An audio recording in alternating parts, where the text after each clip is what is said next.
Recently, I had a thorough tutorial of Amazon advertising with Seller Metrics CEO and founder Rick Wong. And Rick actually shared so much great information, and that's actually going to be over on the main channel. I'll leave a link inside the show notes so that way you can go and check out that deep dive.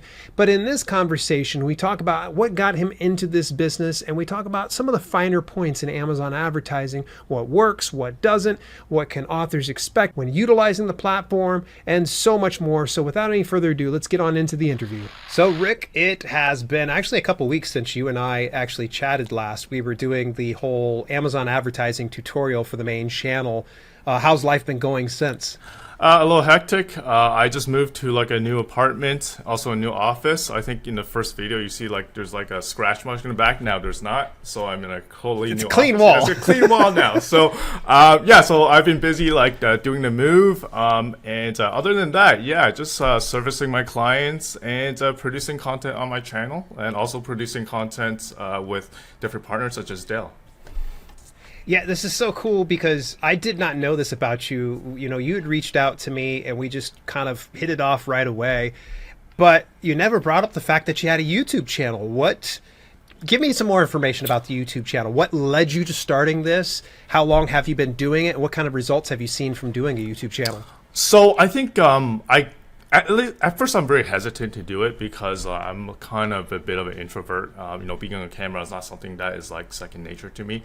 But so I have a mentor, and he talked about, he hasn't really good traction with YouTube, right?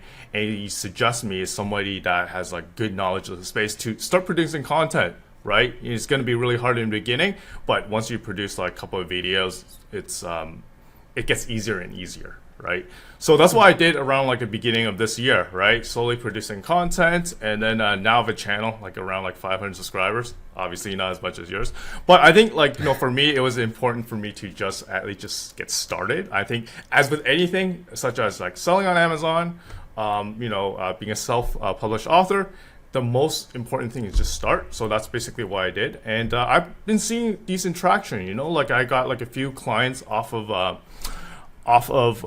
the content I produce on YouTube, and being able to produce content and showing that you're authority in a certain space definitely it is much easier to kind of sell my service in like say Amazon advertising versus somebody that haven't really produced content out there, right? So it's kind of like this personal branding that really helped me with everything else in the business. What got you into the world of Amazon advertising? Yeah, so started in 2016 when I started my Amazon FBA business. So that is like the Amazon product side of selling. So back then it started getting popular, and the Amazon advertising part is it's also, I think it's called just sponsored products, not called Amazon advertising. And I think on the author side it's called AMS. So back then it's not like it's a very small niche, right? So you can't like find dedicated service provider just for someone to manage their ads. So I kind of did everything myself, right? So back then selling Amazon, that includes like the photos, listing copy, and also Amazon advertising. So I did it myself, and what a lot of Amazon sellers did as they grew is that they would outsource that to other people, right? Maybe like a virtual assistant or whatever. But I just find I just kept doing it. I just took it on, right? And got better and better at it. And as I got better and better at it, Amazon rolled out more and more features. So we kind of grew together. And I just never outsourced it because I think I enjoy doing it. That's one of the few things I enjoy selling on Amazon. There's other parts of Amazon that I really don't enjoy, such as like the situation with the listing. Sometimes it would take you down for whatever reason. There's some unsavory characters in the Amazon ecosystem where they would do some black hat tactics on it. I don't enjoy that. But one thing I do find that I really enjoy is the Amazon advertising. Maybe it's just like so I come from a finance background, and I kind of work with a lot of spreadsheets, a lot of data. So my previous career is like a risk analyst. So all I do is look at data. So I feel like when I did Amazon advertising, it really meshed with my skill set and what I like doing. So that's why I continue doing it. And when I sold my business in 2020, right, I kind of said to myself, I do like the Amazon space. why don't I just, remove all the stuff I don't like doing in the Amazon space and just focus on the things that I like doing on the Amazon space. So that would be an Amazon advertising side. So that's how I kind of started like Seller Metrics, and basically Amazon advertising agency helping authors and also Amazon product sellers alike. Something you had shared within the tutorial, I'm not sure if this is going to make the cut, when it gets launched, was your transition from just helping those that were selling products to helping out authors. Share a little bit of backstory about how that happened, because I think that's very interesting. Yeah, so it kind of started with my wife being a an author. She wasn't a self-publisher, but she kind of gave me. Back then, she was my girlfriend, wasn't my wife. But I got the idea from her that okay, there's people that are selling like books on Amazon, and back then I did a lot of like a lot of different things in the entrepreneurial space, right? I was an Airbnb host at one point. I did affiliate marketing at one point. So I kind of after I quit my job, I just throw a lot of things in a wall and see what sticks, right? So I kind of have a lot of knowledge in my head in terms of like side gigs. So just as a test for myself, just to try new things, I decided, okay, why don't I just like write a ebook about Airbnb, right? I was a host for a few years. I know what I'm talking about. And I see like what's on the market. There isn't too many books about, Airbnb. This is like back in like 2018. So I did produce so I kind of, I didn't write the book. I kind of, got somebody to ghostwrite it for me. Okay. And then I, launched that book, and that did pretty well. So if you actually search on Amazon, Rick Wong, Airbnb guide, you'll probably see my book right there. Right now it's still there. Nice. It's still selling. And that's how I got started. And I started selling that book, did well, launched a few more books. And then my wife at that point also wanted to do self-publishing her own book. So that's how I started managing her ads, right? And then her friends also had authors in the niche, and I started managing their ads. So I kind of and then that is before Seller Metrics. And then once I launched Seller Metrics, I offered this as a service as well for KDP authors. So I think like right now I have a decent experience from authors that are both nonfiction and fiction, right? Authors that sells nonfiction as in particular like a lot of fiction authors, they sell like a series of books, and the advertising is fundamental different than like nonfictions, where the key business model is just to sell like one book, right, and just to make ongoing sales. But for the fiction authors, right, they're trying to sell the first book and try to monetize the rest of the series. So there's a little fundamental difference that I found advertising for those two side of the business. So that's why I learned. I also have some clients in the romance novel side, so it's very interesting. There's like so many topics in the KDP book niche, so still learning. Yeah. So that's how I really got into like the KDP book side. Interesting. Now, you must have done pretty good because your girlfriend became your wife. So chances are you didn't really, for lack of better terms, you didn't mess things up, right? Yeah, I did not mess things up. I definitely didn't tank it. It did help with the sales. Yeah. Gotcha. Well, just to let you know, Rick, if you were to ever run my campaigns, I don't expect. Hopefully, you don't expect for me to marry you. No. Yeah. That wouldn't be good. I'm sure both our wives wouldn't appreciate that. You've worked with fiction and nonfiction books. What do you find is the most challenging to advertise? Is nonfiction a little harder than fiction, or vice versa? I think it's pros and cons with the two. I feel like the fiction is a bit hard because there's very hard to find direct correlation with a particular keyword to the actual topic that a lot of these fiction writers write. There are times where it's very obvious, like sci-fi books and stuff like that. For example, there's someone that came to me that writes African religious literature. So it's really hard to find like keywords around that. So I think fiction is a little harder. But then again, fiction, they would be willing to eat like a higher ACOS on the first book, on their sell the first book, because the key for them is to sell the first book and upsell the rest of the series, right? So it's like really fundamental difference. So I feel the lack of clarity between finding the right relevant keywords to the actual title itself is a key challenge for like the fiction authors. So I find that probably the more challenging part of the two. When you start working with, say, an author or someone that's, brand new to using Amazon advertising, what's the very first campaign that you typically fire off, and what does the budget look like for something like that? Yeah, so I would. So it depends, right? If like author has already campaign running, I would actually really look into data of the previous campaign and see what converted, and then create like a specific campaign on all the keywords that converted for them. That's probably my first campaign. If they had campaigns running already, right? For that, I would just like probably use like $10 a day, right? With very low bid, right? And then Yeah. scale it up from there. So when I say 10, it really depends, right, on what the author is comfortable with. But most authors that reach out to me, they're comfortable with like a $10 a day ad spend, so no problem. What's that low bid look like for you? Low bid, around like 15 to 20 cents. Interesting. Yeah, So you go pretty low. I go pretty low first, right? I think the key thing about books is that the average order value, right, is around like $12, $13, right? Because I think that's the price that KDP wants it at before your royalty shoots up. And since like the retail price is low, you also want to keep the bids as low as possible, right? Or else your A costs will go out of control.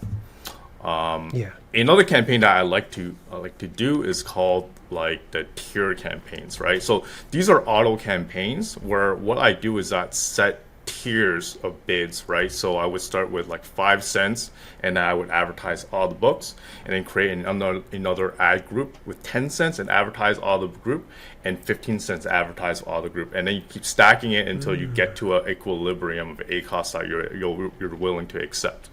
It's a really good way for me to kind of get some very cheap, very good, low cost sales in the very beginning. It's like very easy to set up, and it's easy to like make like a quick buck here and there with this campaign.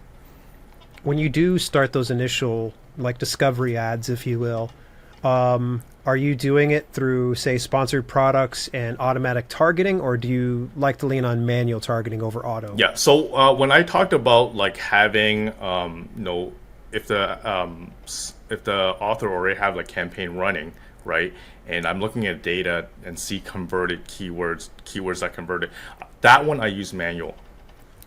For Okay. the one I just talked about tiering the bids, that is auto. Yeah. So basically, it's an auto campaign with a default bid, and you're advertising all your entire collection, right?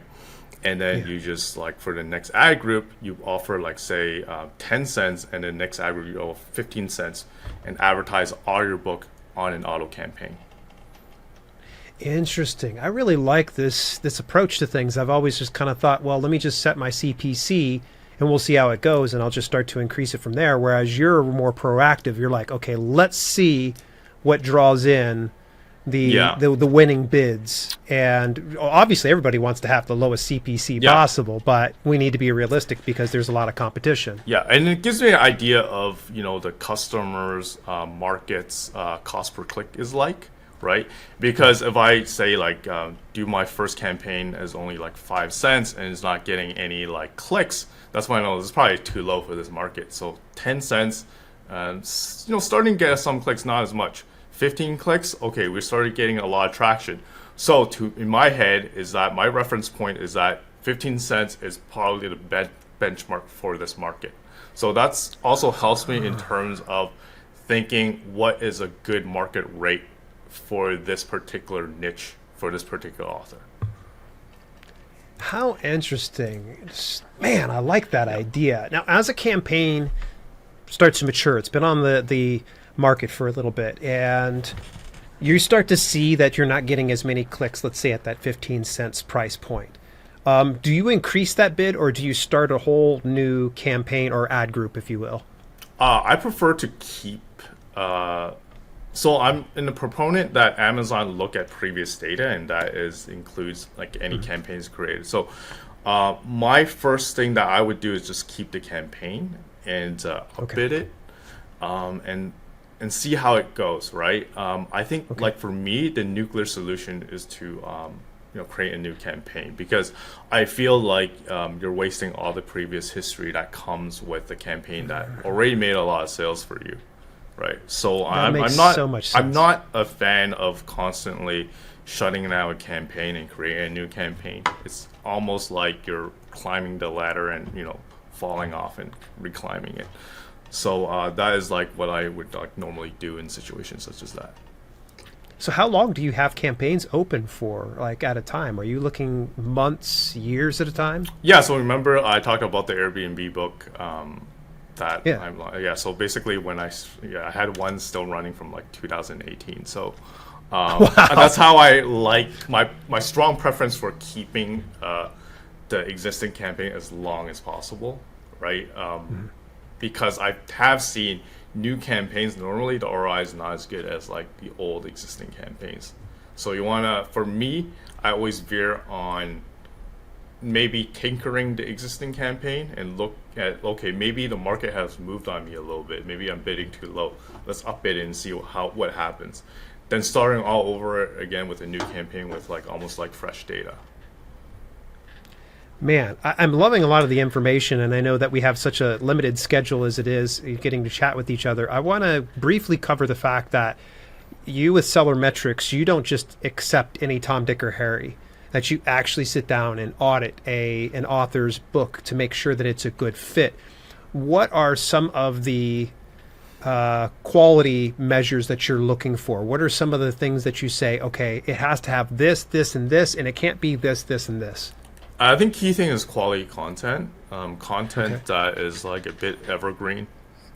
I don't like the content where it's like very seasonal or very or just like run of the mill. Just like, for example, low content.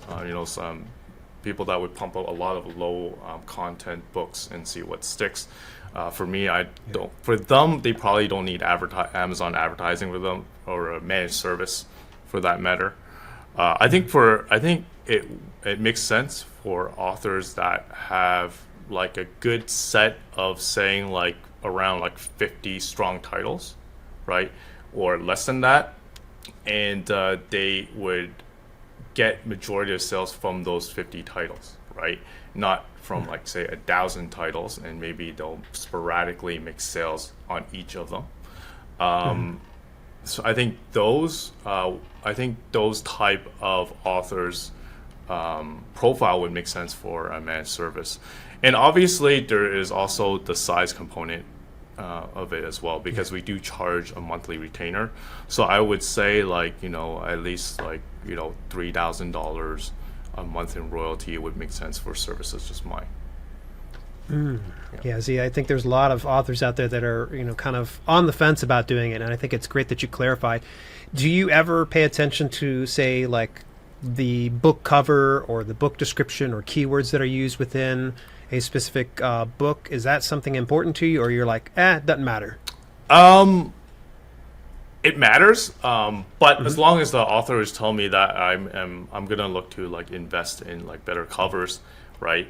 And as long as the content is good, like this, let's just say like the book cover is like doesn't look good, but I see like the reviews are really good, right? The content is really good, right?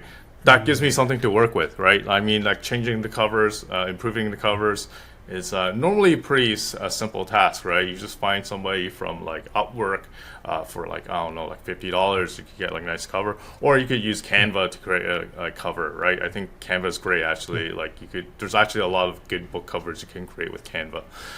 So that is like a very, that is not really like a sticking point for me to work with an author if like the cover is like bad.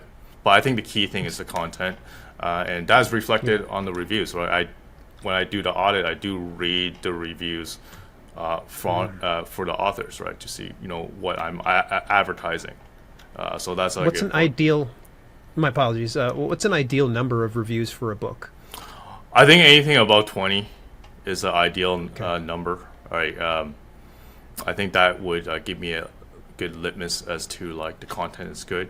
Right, especially if Gotcha. somebody, I do notice that the reviewers that review books, they like to write, so it gives me like a very good sense. Like a 20 would give me a very good sense of like whether like the content is good or not. Yeah. All right. Well, as we start to wrap up today's podcast interview, I want to ask you the same thing I've asked every other guest. And since you are, a seasoned pro at this point on Amazon and self-publishing, what advice would you have for aspiring authors and self-publishers out there? I think the most important part is like make sure that you produce good content. And for authors, don't be afraid to brand yourself, put yourself out there, because part of the reason why people buy your books is not really 100% the content itself. They're actually buying a part of you, right? So I feel like a lot of authors out there, I think, especially the fiction authors, just put yourself out there, have a social media account, talk to your audience, even TikTok, right? I've seen like an author with a TikTok, pretty interesting.